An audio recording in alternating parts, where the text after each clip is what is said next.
Start. सभापति महोदय, राष्ट्रीय शिक्षा नीति और अन्य भाषाओं के प्रश्न पर मैं इस समय चर्चा नहीं करना चाहता। इन दोनों विषयों पर चर्चा संबंधित विधेयक के आने पर की जाएगी। इस समय मैं यह चाहता हूं कि पहले हम इस बात पर विचार करें कि शिक्षा का माध्यम कौन सी भाषा हो।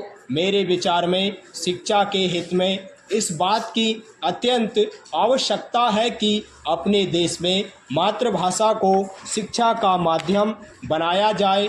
ऊंची शिक्षा का माध्यम भी मातृभाषा होना चाहिए। इसमें पाठ्य पुस्तकों की कठिनाई हो सकती है, लेकिन यह कहना कि जब तक पाठ्य पुस्तकें ना बन जाएं तब तक मातृभाषा को शिक्षा का माध्यम ना बनाया जाए, यह तर्क गलत होगा। यह तर्क अपनाया गया तो हम कभी भी मातृभाषा को शिक्षा का माध्यम नहीं बना पाएंगे। सरकार को चाहिए कि वह यह फैसला कर ले कि मातृभाषा को शिक्षा का माध्यम बनाया जाएगा और तुरंत शिक्षा शास्त्रियों से कहा जाएगा कि वे जल्दी से पाठ्य पुस्तकें तैयार करें या उनका अनुवाद करें। विज्ञान की शिक्षा के बारे में यह कहा जाता है कि विज्ञान की पढ़ाई का माध्यम मातृभाषा में होने से बड़ी कठिनाई का सामना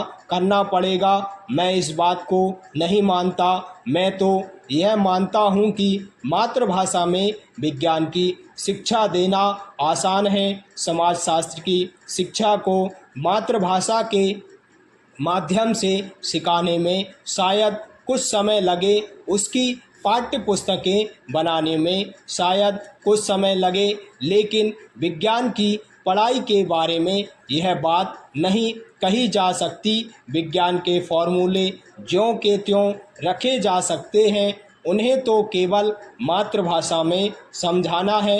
इसलिए विज्ञान की पुस्तकें और विज्ञान की शिक्षा के लिए मातृभाषा को माध्यम बनाने में अधिक समय नहीं लगेगा। चूँकि हम अपनी शिक्षा नीति में सबसे अधिक जोर विज्ञान पर देने वाले हैं, इसलिए मैं समझता हूँ कि यह सबसे अच्छा कार्य होगा यदि हम मातृभाषा को शिक्षा के माध्यम के रूप में स्वीकार कर लें। पैरा।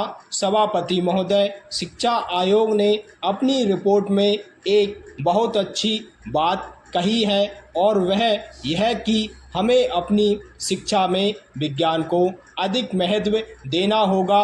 आज की दुनिया में यदि हम तेज़ी से प्रगति करना चाहते हैं तो इसमें कोई शक नहीं है कि विज्ञान की शिक्षा पर सबसे अधिक जोर दिया जाना चाहिए। लेकिन इसके साथ साथ मैं यह भी निवेदन करना चाहता हूं कि विज्ञान की शिक्षा के साथ साथ हमें अपने बच्चों को अन्य विषयों की शिक्षा देने पर भी कम महत्व नहीं देना चाहिए। बच्चों के संपूर्ण विकास के लिए यह आवश्यक है कि उन्हें विविध प्रकार की जानकारी उपलब्ध कराई जाए और यदि इस प्रकार की जानकारी उन्हें अपनी मातृभाषा में दी जाती है तो वे इसे बिना किसी कठिनाई के कम समय में सीख सकते हैं और इस प्रकार अपनी सारी शक्ति और क्षमता को वास्तविक ज्ञान प्राप्त करने में लगा सकते हैं।